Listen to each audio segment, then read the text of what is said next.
আমার দুইটা ওয়াইফ, তৃতীয় পক্ষের ছেলেগুলো এসে খুব অত্যাচার করে, আমাকে মারধর করে। চট্টগ্রাম নগরীর পাঁচলাইশ ল্যান্ডসেট ডায়াগনস্টিক সেন্টারের নিচ তলার ওষুধ মার্কেটে ঢুকে ফার্মেসি ব্যবসায়ীদের মারধর ও হামলার প্রতিবাদ জানিয়েছে হামলার শিকার ব্যবসায়ীরা। যা মামলাধীন অবস্থায় আছে তৃতীয় যুগ্ম জেলা জজ। বিকেলে চট্টগ্রাম প্রেস ক্লাবে এক সংবাদ সম্মেলনের মাধ্যমে এ প্রতিবাদ জানান মার্কেটের ব্যবসায়ীরা জানান তারা দীর্ঘ প্রায় 15 বছর যাবৎ সৈয়দ নাফিস আহমেদের ভাড়াটিয়া হিসেবে ব্যবসা করে আসছে। তবে সম্প্রতি নিয়াজ আহমেদ, মিরাজ আহমেদ, সৈয়দা নাফিজা ও মহিউদ্দিন মিলে তাদের বিভিন্ন সময় হুমকি ও চাঁদা দাবি করছে।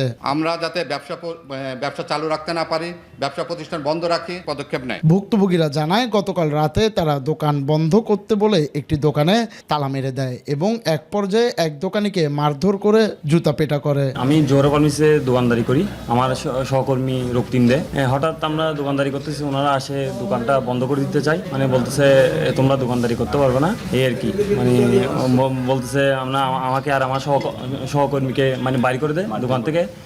তো আমার সহকর্মীকে মারধর করে, এরপরে দোকান মানে তালা লাগাই দেয়। আমার দুইটা ওয়াইফ, তৃতীয় পক্ষের ছেলেগুলো এসে খুব অত্যাচার করে, আমাকে মারধর করে, তারপর ভাড়া দাবি করে। আর আমার মেয়ে একটা বিয়ে দিয়েছিলাম, ওর জামাইটা খুব বেশি ওদের উস্কাচ্ছে।